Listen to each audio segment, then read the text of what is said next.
성서대학교의 담임 목회자로 부임받은 아들 목사에게 아버지 목사님은 다음과 같이 당부의 말씀을 하셨습니다. 아들아, 목회 첫째는 겸손이고 둘째도 겸손이며 셋째도 겸손이다. 취임식에 오셔서 많은 목회자들이 격려해 주시고 위로해 주시고 응원해 주셨는데, 하늘 같은 선배 목사님들이 해주신 한결같은 메시지는 목회의 정답은 당신에게 있는 것이 아니라 하나님께 있다라고 재차 강조하셨습니다. 그리고 너무나 충격적이어서 잊을 수 없는데, 우리 대학의 강우정 이사장님께서 하신 축사의 말씀입니다. 다음과 같이 말씀하셨습니다. 목사님, 평생을 가난하게 사십시오. 물론 청비를 넘어서 심령의 가난함을 강조한 말씀이긴 했습니다.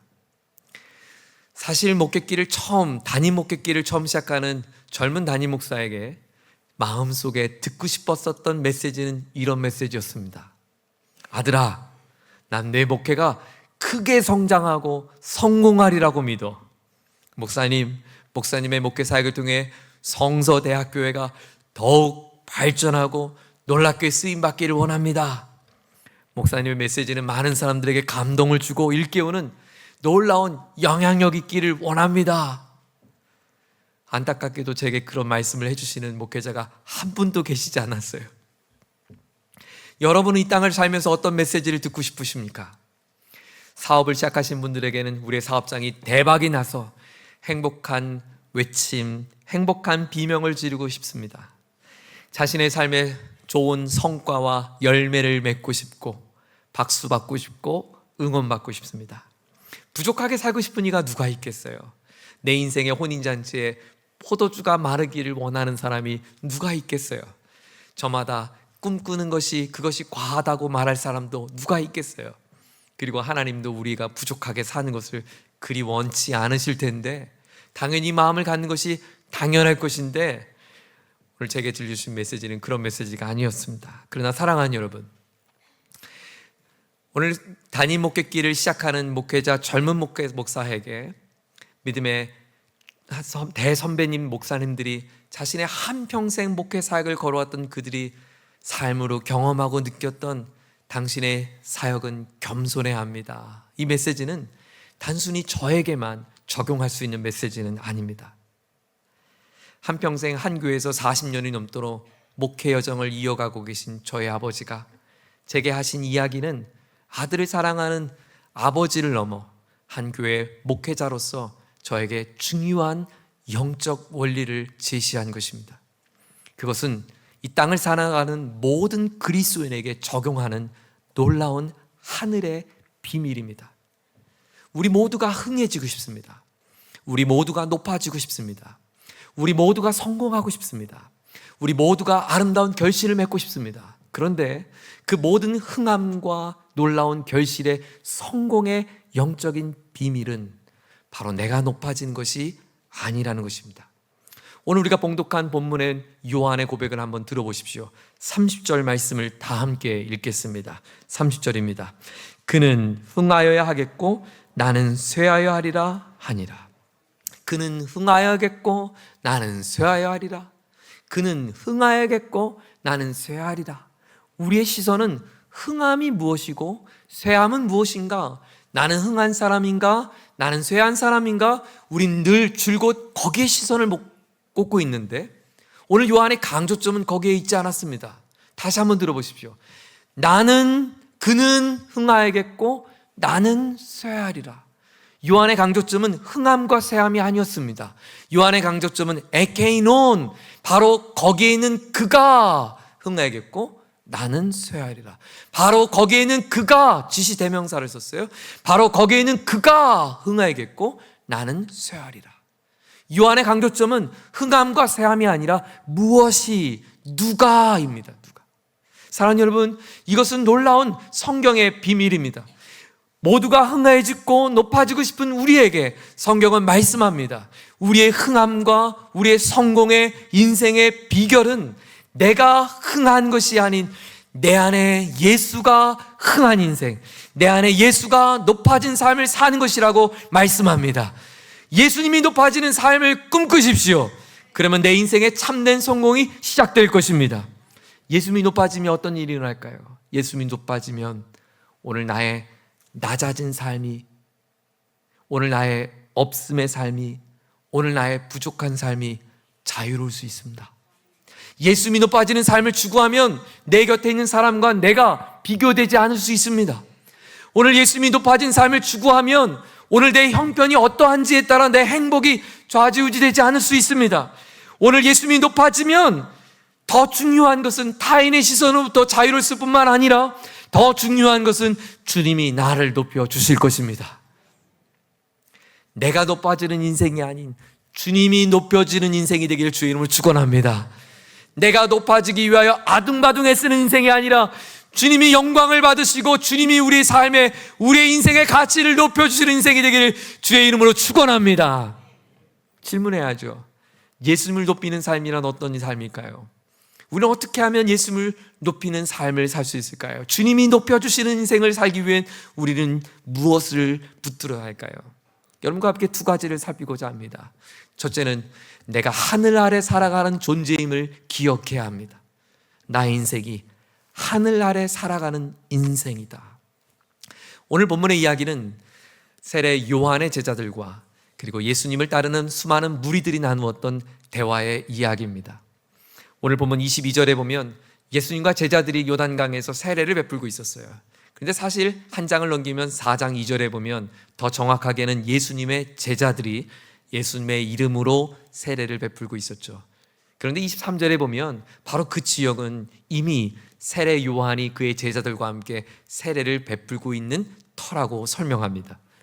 문제는 그동안 요한이 많은 사람들에게 세례를 베풀고 있었는데 어느 날부터인가 요단강에서 세례를 받는 사람들이 요한의 세례를 받는 것이 아니라 예수와 예수의 제자들의 그 자리에 세례를 받기를 원했다는 거예요. 요한을 따르는 이들의 수가 점점 줄어들고 예수를 따르는 무리들이 점점 늘어나기 시작합니다. 그러자 요한의 제자들이 불만 섞인 목소리가 일어납니다. 스승 요한에게 찾아가서 다음과 같이 걱정을 토로했는데요, 그 제자들의 목소리를 한번 들어볼까요? 26절입니다. 요한의 제자들의 목소리입니다. 같이 한번 읽죠. 그들이 요한에게 가서 이르되 랍비여, 선생님과 함께 요단강 저편에 있던 이 곧 선생님이 증언하시던 이가 세례를 베풀매 사람이 다 그에게로 가더이다. 요한의 제자들의 마음속에는 시기심이라도 일어났던 걸까요? 아니면 질투가 일어난 걸까요? 뭐가 그렇게 그것이 불만스러운 일이 되었을까? 당시 요한은 보통의 사람은 아니었습니다. 구약의 마지막 선지자 말라기를 통하여 하나님께서 말씀하신 뒤 400년 동안 하나님의 음성이 들리지 않았습니다. 나라는 로마에 압제되었고 모든 것을 잃어버렸습니다. 하나님은 이제 우리를 향한 약속이 끊겼는가? 하나님은 우리를 향한 손이 미치지 못하는가? 그들의 마음속엔 하나님을 향한 불신과 두려움이 엄습했습니다. 400년간 우리를 구원하시겠다고 한 하나님은 침묵하신 채 전혀 우리를 돌보지 않는 것처럼 느껴집니다. 그런데 혜성처럼 등장한 한 사람이 일어났습니다. 그가 거리에 나가 이렇게 외치기 시작합니다. 회개하라, 하나님의 나라가 임했다, 시작되었다. 아, 하나님이 우리를 포기하지 않았구나. 하나님이 우리 유대 민족을 다시 구원하시려는 것보다 그들에게 희망이 일어났습니다. 400년 동안 주저앉았던 그들의 마음에 다시금 일어나는 놀라운 기쁨이 시작되었습니다. 사람들은 환호했고 요한에게 더 우리에게 말씀을 들려달라고 외칩니다. 우린 지난주 공감 복음을 통해서 한 주간 동안 말씀을 묵상하는 가운데 오늘의 바라봄 속에서 그 요한의 출생 과정을 우리는 묵상했습니다. 그의 아버지는 제사장 사가랴입니다. 제사장의 가문에서 태어났습니다. 그의 탄생 자체가 놀라운 신비였죠. 그리고 그의 아버지는 그의 출생과 함께 그를 하나님께 바쳤습니다. 나실인으로 바쳤어요. 나실이라는 건 하나님 아들, 하나님 것 이렇게 드린 거예요. 독주도 마시지 않고 사체를 가까이 하지 않고 머리에 삭도를 대지 않으며 철저한 경건 생활로 그의 아들의 삶을 키웠어요. 그는 에세네파 속했습니다. 그래서 광야에서 아주 철저한 금욕적인 삶을 살았습니다. 음식은 메뚜기와 석청으로만 했고 의복은 낙타털옷을 입은 거친 옷을 입으며 철저하게 구별된 삶을 살았습니다. 그러나 반면 예수는 어땠나요? 예수는 요한의 증언에 의하면 예수의 첫 장면은 어디서 시작됐습니까? 혼인잔치에서 시작됐습니다. 요한은 그토록 금욕적인 삶을 살았던 반면 예수는 먹고 마시고 즐기는 자리에서 있었습니다.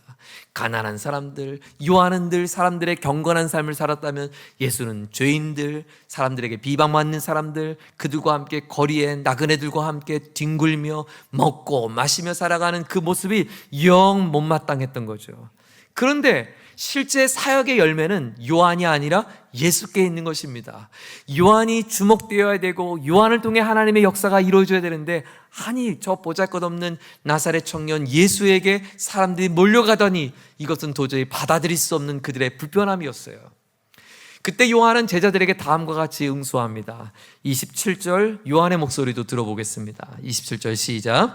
요한이 대답하여 이르되 만일 하늘에서 주신 바가 아니면 사람이 아무것도 받을 수 없느니라.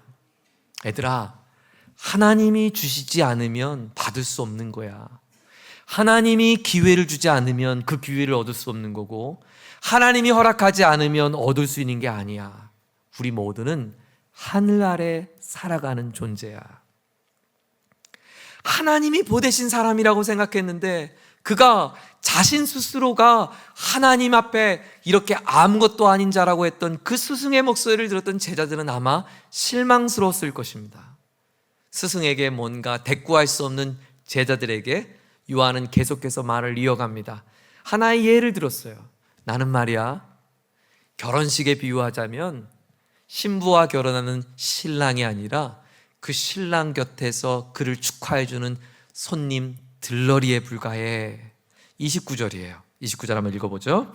신부를 취하는 자는 신랑이나 서서 신랑의 음성을 듣는 친구가 크게 기뻐하나니 나는 이러한 기쁨으로 충만하였노라. 내가 기뻐하는 것은 신부를 취해서 하는 기쁨이 아니야. 그건 신랑의 몫이야. 나는 말이야, 그냥 하나님이 신랑이 아닌 신랑 들러리의 인생으로 나를 보내셨어. 모두가 주목받고 모두가 환호하는 위대한 신약의 새로운 혜성처럼 등장한 선지자가 자신이 아무것도 아니라고 하는 이 초라한 고백에 모두가 실망스럽고 모두가 기대 이하의 대답이었을 것입니다. 그러나 사랑하는 여러분, 오늘 요한의 이 고백은 단순히 그가 하나님 앞에 겸손했기 때문에 한 고백이 아닙니다. 이 고백은 구약 신약 전체를 통틀어 하나님께서 일하시는 하나님 나라의 성공 인생의 놀라운 영적 비밀을 우리에게 들려주고 있습니다. 430년 동안 애굽에서 종살이 하던 이스라엘 백성들을 하나님께서 건지시기를 결정하셨습니다.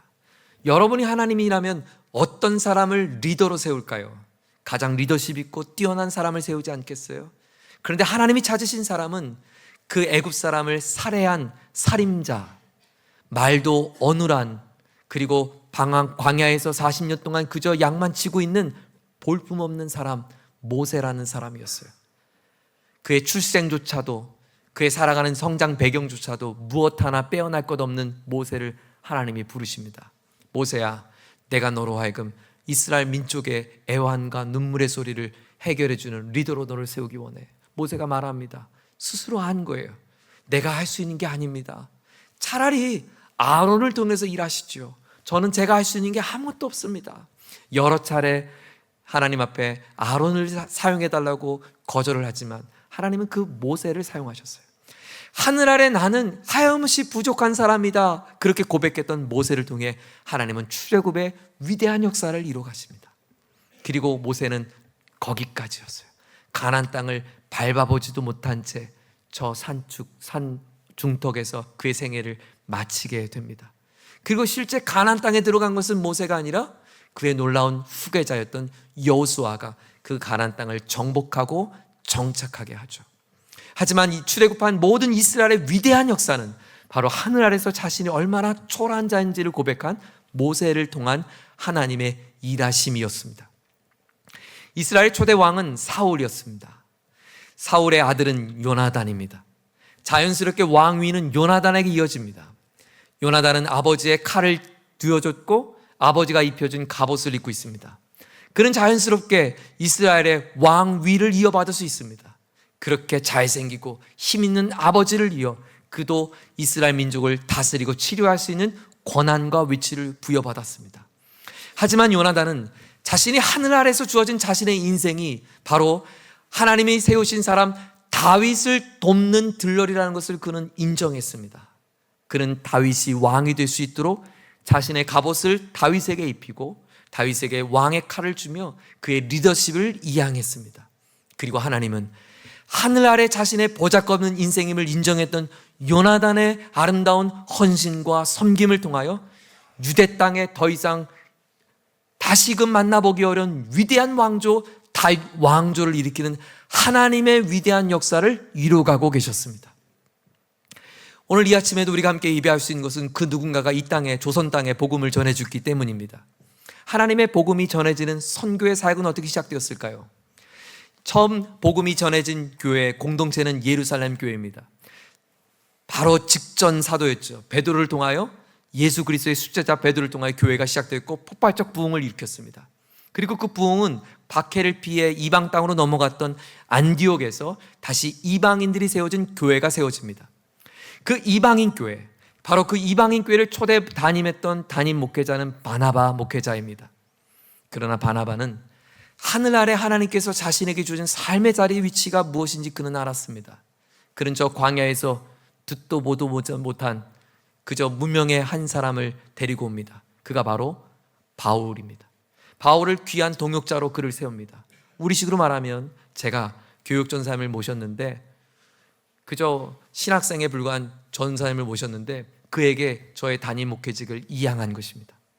뿐만 아니라 함께 기도하던 중에 성령께서 우리의 복음을 저 구보를 넘어 소아시아 지역 가운데 증거되기를 원하는 강력한 하나님의 메시지가 바울에게 임한 것을 경험했습니다. 바나바는 그 모든 선교 사역의 중심을 바울에게 이양합니다. 목회를 이양합니다. 그리고 그의 첫 고향이었던 자신의 고향 땅 구부를 향해 바울을 모시고 가며 함께 첫 선교 사역을 시작합니다. 안디옥교에서 시작했던 해외 선교의 시작은 이제부터 성경의 주어가 바뀝니다. 바나바와 바울에서 바울과 바나바로 주어가 바뀝니다. 모든 선교의 주체는 바나바가 아닌 바울이 되기 시작합니다. 아마 여러분의 기억 속에는 바나바의 이름보다 바울의 이름이 더욱 익숙할 것입니다. 하나님께서 예루살렘 가운데 시작됐던 놀라운 복음의 이야기를 온 세상 가운데 증거되는 놀라운 위대한 선교 사역을 이뤘던 하나님의 역사의 시작은 자신이 하나님 나라, 하나님 하늘 아래 어떤 사람인지 스스로 자신을 겸비하며 자신의 리더십을 이양했던 이름도 빛도 없이 헌신한 바나바를 통하여 하나님은 이루어가고 있다고 말씀합니다. 그렇습니다. 이것이 놀라운 하나님의 영적 비밀입니다. 하나님 오늘도 하늘 아래서 자신의 삶을 인정하고 하늘 아래서 내가 살아가는 삶의 자리를 직시하고 이름도 빛도 없이 묵묵한 우리의 하루하루의 삶을 감당하는 저와 여러분을 통하여 하나님은 위대한 역사를 이뤄가는 줄 믿으시기를 바랍니다. 우리 민족이 여기까지 오기까지는 위대한 리더십의 몇 사람을 통해 이룬 것이 아니라 이름도 빛도 없이 구석에서 철야 기도하며 이른 새벽 눈물 뿌렸던 무명의 성도들을 통하여 하나님은 이 땅에 한국교회의 부흥을 일으켰고 그 부흥의 물결 속에 우리 성서대학교 가운데 하나님께서 은혜를 주신 줄 믿습니다. 저와 여러분의 인생에 흥해지는 것, 성공의 시작은 무엇인가? 내가 하늘 아래 존재하는 하나님이 허락하셔야만 할 수 있고 하나님이 허락하지 않으면 오늘 내게 주어진 이 달란트 속에 내가 충성스럽게 살아가는 자임을 인정하는 것, 그것이 하나님을 높이는 성도의 삶임을 기억할 수 있기를 주의 이름으로 축원합니다. 우리는 어떻게 하면 예수님을 높이는 인생을 살 수 있을까요? 우리는 어떻게 하면 예수님이 높아지는 인생 속에 주님이 흥해지는 인생을 우리는 함께 걸어가게 될까요? 둘째로, 내 안에 예수의 생명이 있음을 잊지 말아야 합니다. 내 안에 예수의 생명이 있음을 잊지 말아야 합니다. 요한은 제자들과 함께 대화를 나누며 내가 만난, 내가 경험한 예수 그리스도, 내가 생각하는 예수 그리스도가 어떤 분인지 다음과 같이 증언을 해요. 31절의 말씀을 함께 읽겠습니다. 31절 시작. 위로부터 오시는 이는 만물 위에 계시고 땅에서 난 이는 땅에 속하여 땅에 속한 것을 말하느니라. 하늘로부터 오시는 이는 만물 위에 계시나니. 요한은 말합니다. 예수는 누구인가? 예수님은 하늘에서부터 위로부터 오신 이라고 설명합니다. 즉 예수는 하나님이 보내셨다라는 거예요. 하나님이 보내셨으므로 예수님은 하나님의 권세를 갖고 이 땅에 왔다는 거죠. 여러분, 대사를 생각해 보세요. 대사관을 생각해 보세요. 저 해외에 있는 대사들은 우리나라의 주권을 이양받았습니다. 그래서 비록 저 다른 나라에 있지만 그 대사들이 거주하는 대사관은 우리나라의 영토입니다. 우리나라의 주권이 있습니다. 우리나라의 국민들이 있어서 그 대사들이 있는 그 땅 몇 평은 곧 우리나라입니다. 대사들은 지위와 상관없습니다. 그들은 대한민국의 권세를 부여받았습니다. 그곳에서 대한민국 국민들을 지키고 국민들을 위해 돕는 역할을 감당합니다. 대한민국의 모든 권세는 바로 대사들에게 동일하게 이양됩니다. 이처럼 하나님께서 이 땅에 예수님을 보내셨다는 말은 우리에게 무언가 우리를 도와줄 대사를 보냈다는 것으로 생각해 보십시오. 하나님이 우리에게 보내신 이 대사 예수 그리스도는 곧 하나님의 모든 권세를 갖고 계십니다. 하나님은 어떤 권세를 갖고 계시죠? 온 세상을 창조하신 권세입니다. 흑암과 공허함과 아무것도 없는 무에서 아름다운 창조의 질서를 이루신 것이 하나님이십니다. 하나님이 모든 피조물을 만드실 때마다 놀랍게 말씀하셨어요. 빛이 있으라 선언하니 빛이 있었어요. 예수님의 말씀은 곧 하늘의 권세처럼 하나님처럼 내가 생명의 빛이다 라면 예수님의 말씀은 곧 이 땅에 빛이 되는 것입니다. 이처럼 하나님은 온 세상을 창조하실 때 흙의 먼지에 불과했던 것을 하나님께서 루아흐 하나님의 생명을 후 불어넣으시니 생명이 되게 하셨어요. 사람이 되게 하셨어요. 흙의 먼지로 하나님이 숨결을 불어넣으셔서 사람을 만들었다는 거예요. 즉 하나님은 창조의 권세를 부여하셨는데 생명을 불어넣으신 권세가 있었어요. 하나님은 창세 그때만 생명을 주신 분이 아니라 지금도 영원히 그 생명을 지키시고 보존하시는 영원한 생명의 권세가 있으십니다. 그러므로 예수님에게 이양된 권세는 영원한 생명의 권세입니다. 요한은 그것을 영생이라고 말합니다. 오늘 보면 35절을 보세요.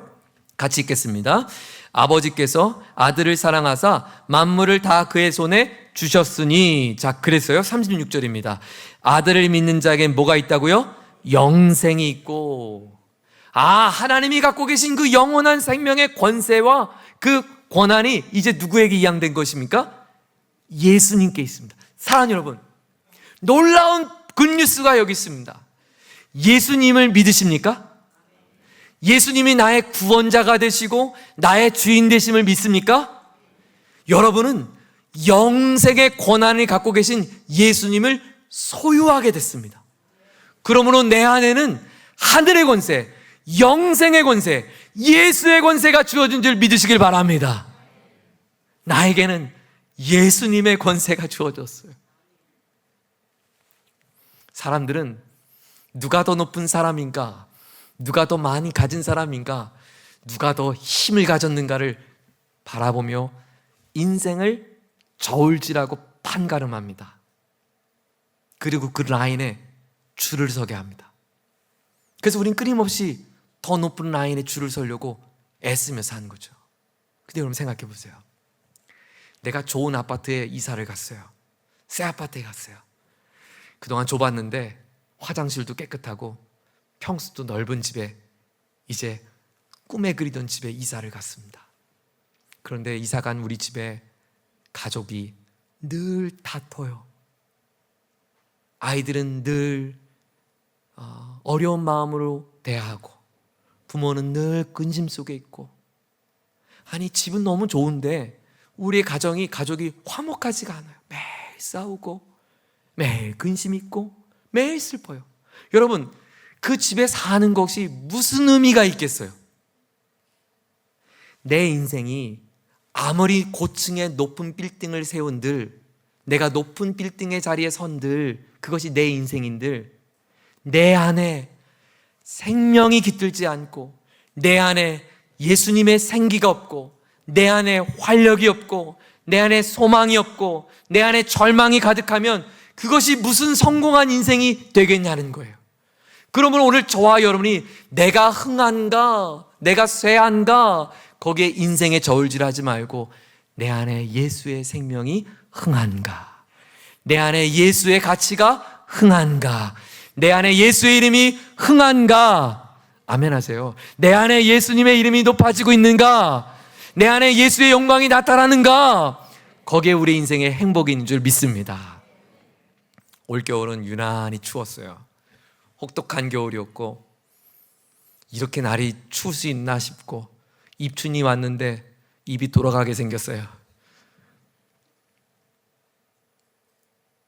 날씨가 추워서라기보다 지난 연말부터 이어지는 나라 안팎의 소식들은 우리의 마음을 더욱 우울하게 했고, 들려오는 소식뿐만 아니라 눈앞에 펼쳐진 우리의 현실이 우리의 마음을 힘들게 했습니다.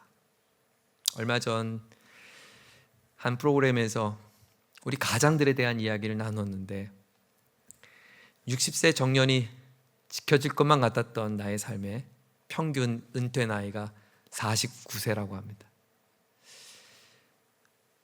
이제 그 때가 되면 자녀들이 많이 커서 고등학교, 대학을 진학해야 되는데, 정작 일터를 잃어버린 가장들의 그 무거운 어깨와 일자리를 찾을 수 없는 중년들의 그 안타까운 실정들에 대한 이야기가 보도되었습니다. 아, 우리 교우들도 이와 같은 처지겠구나. 유난히 힘들었던 그 겨울에 저 개인적인 마음의 어려움도 있었어요. 그래서 지난 금요일이었습니다. 며칠 동안 조금 힘들었던 제가 하나님 길을 좀 찾고 싶어요, 이런 마음으로 하나님을 이렇게 찾고 넋놓고 있었는데, 묵양실에서 제 컴퓨터 옆에 붙여놓은 교회 캘린더가 보였습니다. 벌써 2자가 써져 있고요, 거기에 3번째 주일을 맞더라고요. 아니, 송구영신 예배 드린 게 엊그제인데 벌써 2자가 넘어가고 있는 거예요. 근데 그동안 보이지 않았던 글귀 하나가 보였습니다. 우리 교회 캘린더가 이번에 너무 멋있게 만들어졌는데, 각 월마다 하나의 문구가 쓰여져 있어요. 2월 캘린더에 뭐라고 써있는지 아세요? 이렇게 써 있더라고요. 괜찮아, 겨울에도 꽃은 피니까. 마치 그 달력을 통해 하나님이 저에게 말을 걸어오시는 것처럼 느껴졌습니다. 그리고 한참이나 묵상했어요. 겨울은 모든 것이 얼어붙은 시간들입니다. 황량한 시간입니다. 나뭇잎이 다 떨어졌습니다. 들판은 얼어붙었습니다.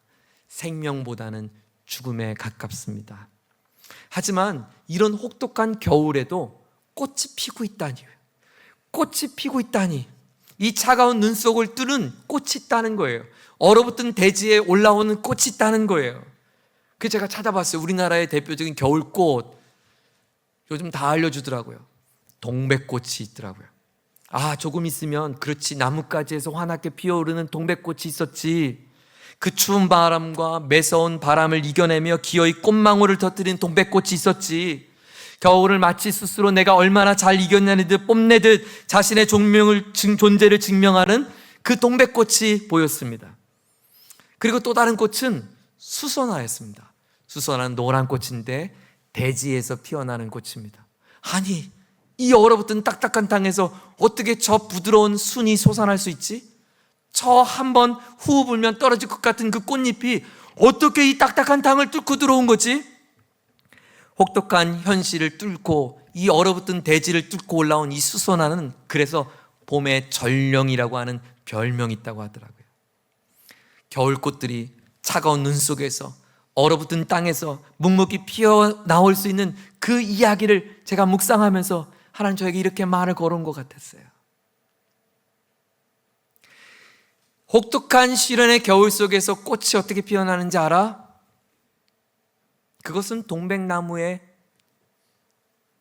튼튼함과 그의 뿌리의 굵기와 그가 갖고 있는 힘이 아니야. 동백꽃과 수선화가 얼어붙은 대지에서 피어날 수 있는 것은 그 안에 생명이 있기 때문이야. 그 나무에 어떠함이 꽃을 피운 것이 아니라, 그 꽃의 줄기에 어떠함이 꽃을 피운 것이 아니라, 그가 땅속 깊이 내렸던 뿌리의 굵기에 따라 꽃을 피운 것이 아니라, 그 안에 생명이 있는가 없는가에 따라 꽃이 피어났다는 거예요. 사랑하는 여러분, 우리에겐 놀라운 생명이 있습니다. 예수의 생명이 있습니다. 하늘의 모든 권세가 우리 안에 있습니다. 온 세상을 창조하신 주님의 놀라운 권세가 저와 여러분 가운데 주어진 줄 믿으시기를 바랍니다. 그러므로 우리의 인생에 어떠한 혹독한 겨울을 맞이한다 할지라도, 우리의 삶에 어떠한 추위가 우리를 엄습한다 할지라도, 우리가 딛고 있는 이 땅이 어떠한 딱딱한 대지로 나를 감싼다 할지라도, 내 안에 있는 예수는 반드시 내 삶에 꽃을 피우게 되는 줄 믿으시길 바랍니다. 그러므로 오늘 저와 여러분의 성공은 나의 흥함이 아니라 내 안에 예수가 살아있는가, 내 안에 예수가 생명을 깃들고 있는가, 그것이 우리의 삶을 살려내는 줄 믿으시길 바랍니다. 우리 교회의 성공은 많은 교우들이 참여하는 예배 자리가 아닙니다. 우리 교회의 높아진 건물이 아닙니다. 우리 교회의 부흥은 예수님으로 충만한 교회가 되는 줄 믿습니다. 우리 가정의 성공은 자녀들이 좋은 직장에 취업하는 것, 그것도 굿뉴스 있겠지만 더 중요한 것, 우리 자녀들이 어디에 가서 군복무하는 것보다 더 중요한 게 있어요. 우리 자녀들이 어느 대학에 입학하는 것보다 더 중요한 게 있어요. 우리 자녀들이 예수님의 생명을 갖고 살아가는가? 우리 자녀들이 예수의 생명의 가치를 놓치지 않고 있는가?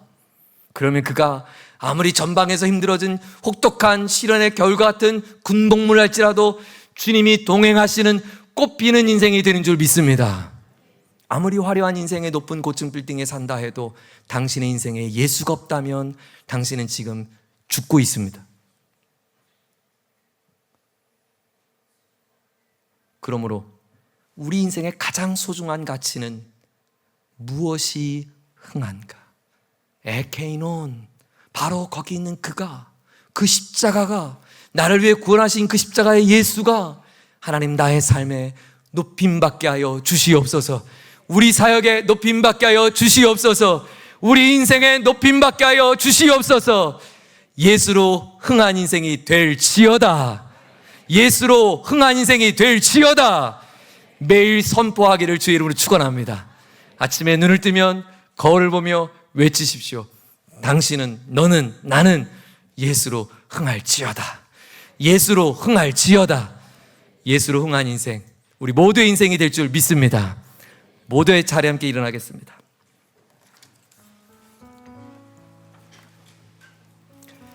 예수님으로 흥해지는 인생을 산다면 저와 여러분이 한 가지를 놓치지 말아야 합니다.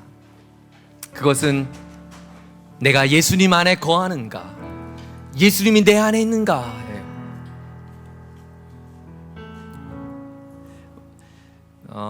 여러분도 아마 문자를 받으셨을 텐데, 어제 우리 한 교회 가정의 그 어머니의 소촌 소식을 듣고 저희들이 부랴 장례를 함께 치렀습니다. 아마 여러분들이 잘 모르실 거예요.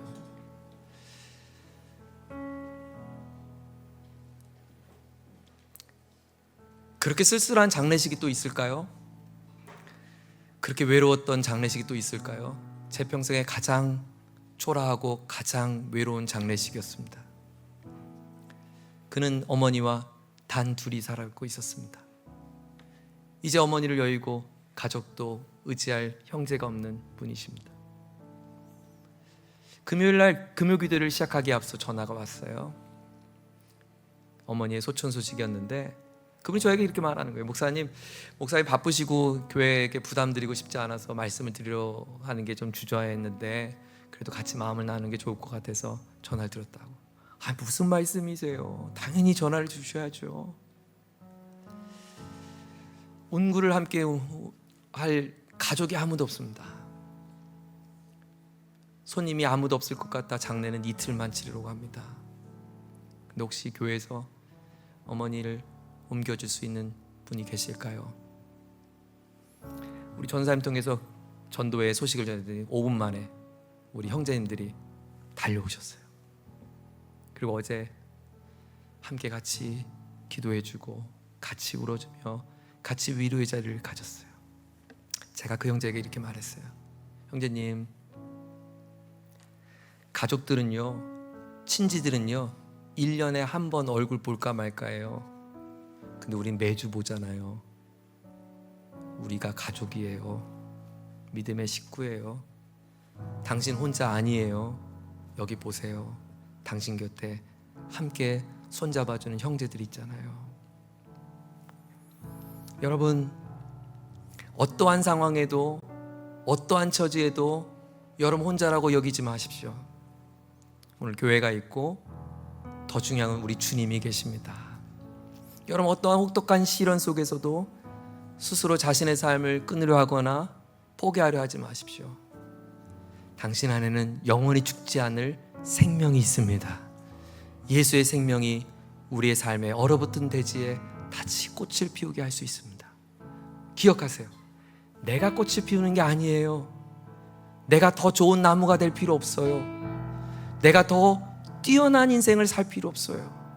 이미 가장 뛰어나신 분이, 이미 가장 좋으신 분이 나의 생명이 되어주시니까요. 우리 뭐만 하면 돼요?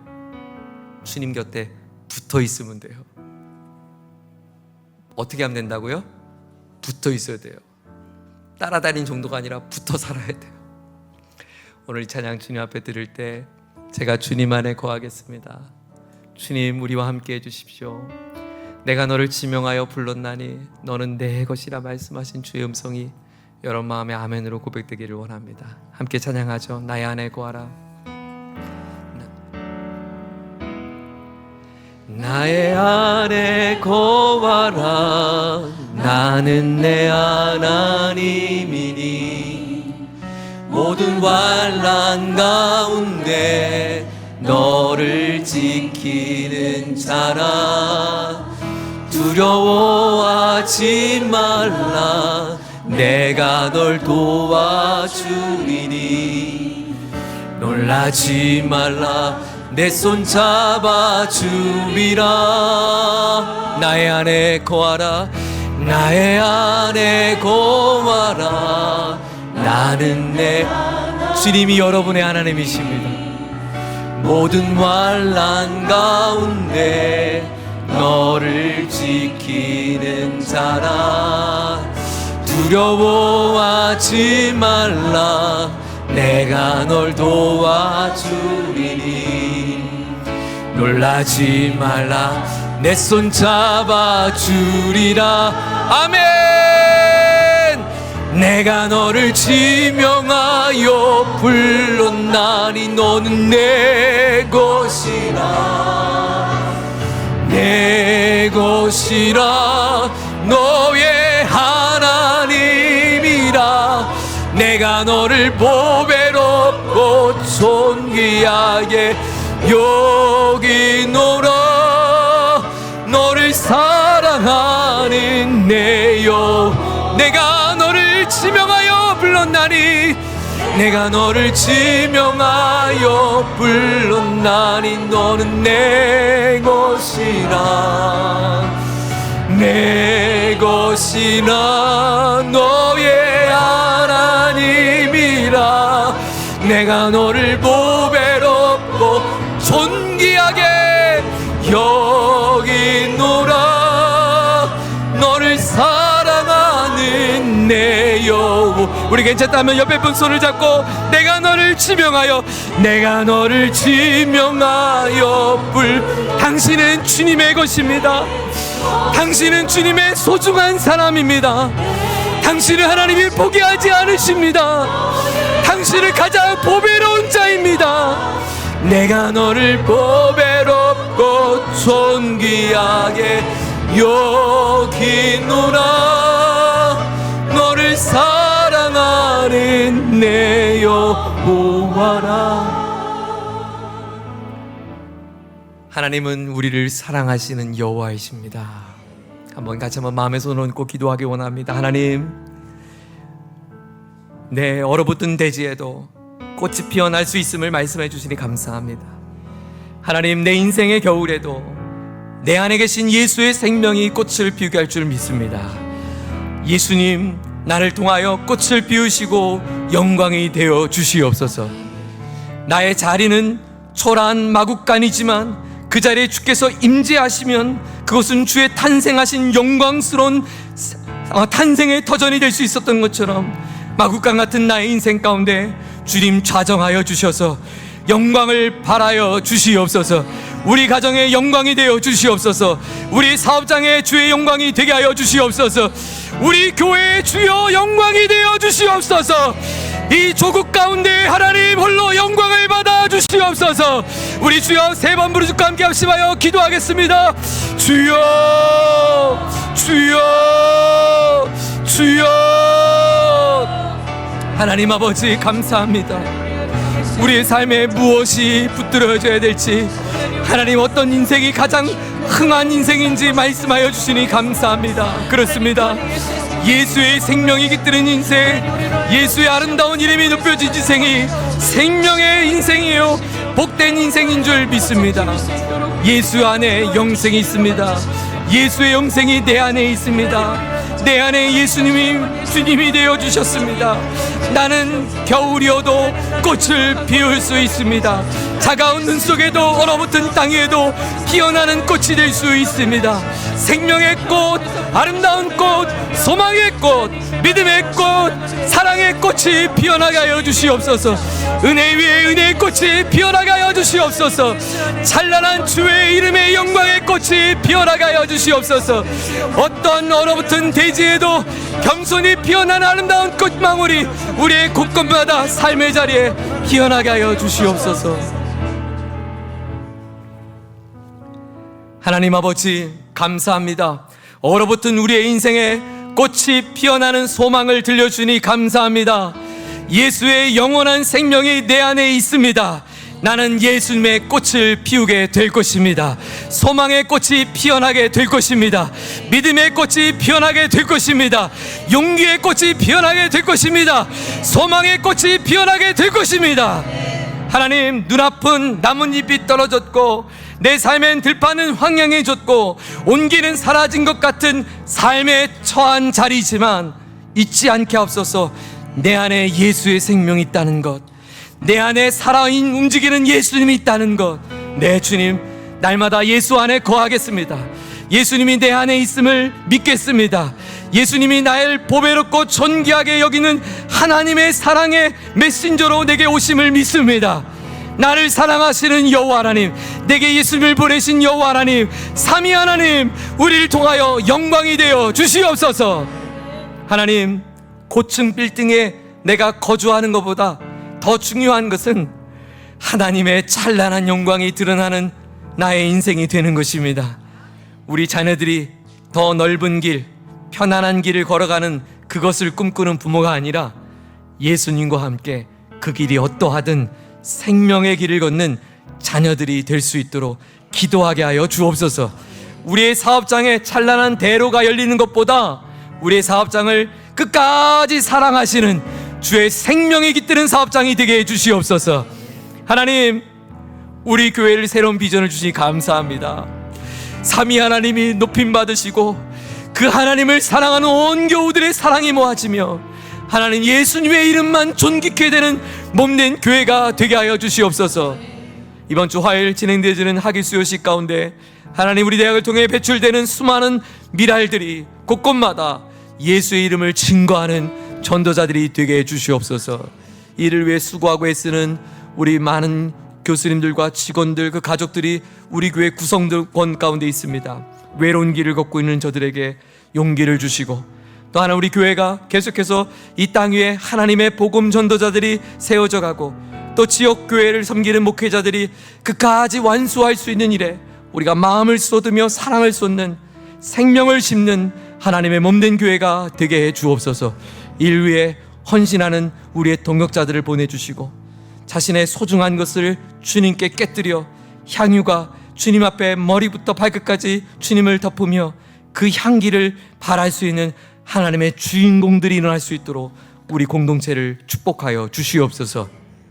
주 예수 그리스도의 크신 은혜와 하나님 아버지의 다없는 사랑과 성령의 함께 하신 은혜가 예수를 통하여 진정한 인생의 성공이 있음을 깨닫고 고백한 우리 모두에게 이제로부터 영원까지 함께하여 주옵시기를 존귀하신 예수님의 이름으로 간절히 축원하옵나이다. 아멘.